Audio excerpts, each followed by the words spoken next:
Hola amigos, hoy es domingo 23 de junio de 2024. Esta es una edición especial para el Santuario de la Virgen de Chiquinquirá, el Santuario Mariano Nacional de Colombia. Estos son nuestros 5 minutos de gracia. Fray Nelson Medina toma la palabra de Dios para que, guiados por el Señor, tomemos siempre las mejores decisiones. Ahora escuchamos con atención. Feliz domingo para todos. Hay algo bien interesante en el Evangelio de hoy, y es que nos habla de la admiración de los discípulos. A ver, hay varios pasajes donde aparece la admiración de la gente. Las multitudes se quedan asombradas por los milagros del Señor, por los exorcismos. Hay real entusiasmo de las personas. Pero si haces memoria, no hay tantos pasajes en los que aparezcan los discípulos asombrados. Hoy es uno de esos pasajes, lo cual ya nos trae dos reflexiones. Primera, como los discípulos estaban con Cristo, parece que estaban perdiendo la capacidad de admiración. Ese es un dato interesante, porque lo mismo nos puede pasar a nosotros. Nosotros también podemos perder la capacidad de admiración. Cuando nos acostumbramos, pone unas comillas a eso, cuando nos acostumbramos a Cristo. Por eso recuerdo que un buen sacerdote le decía una vez a un sacristán, no de su parroquia, sino de otro lugar, le decía, tenga cuidado con su fe. Porque de estar manipulando cálices, patenas y por supuesto de estar en contacto continuo con sacerdotes, algunos muy virtuosos, otros seguramente no tanto, usted puede comprometer su fe o usted puede llegar a perder su fe. Entonces, ese es el primer dato. Estos discípulos tenían a Jesús tan cerca todo el tiempo que existe el riesgo real de perder la capacidad de asombro. Ese es el primer dato, pero el segundo dato es más interesante. El segundo dato es que ellos se asombran por el dominio que Cristo tiene sobre el viento y sobre el mar. Y esto tiene una larga historia en la Biblia. En efecto, en la Biblia nos damos cuenta que las aguas son terreno, son espacio donde solo Dios gobierna.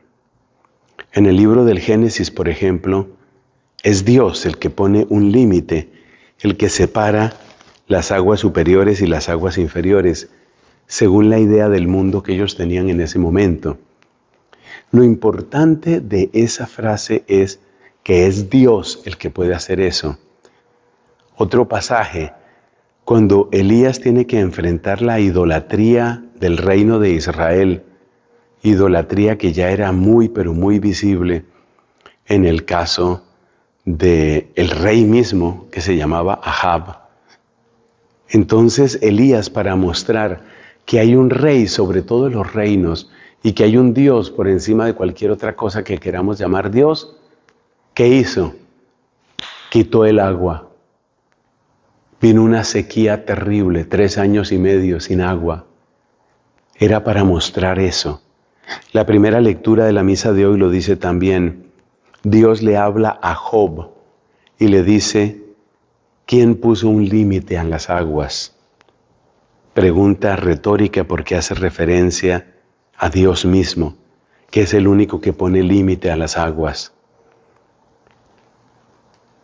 Entonces, el gobierno sobre el agua es algo privativo de Dios en la mentalidad judía.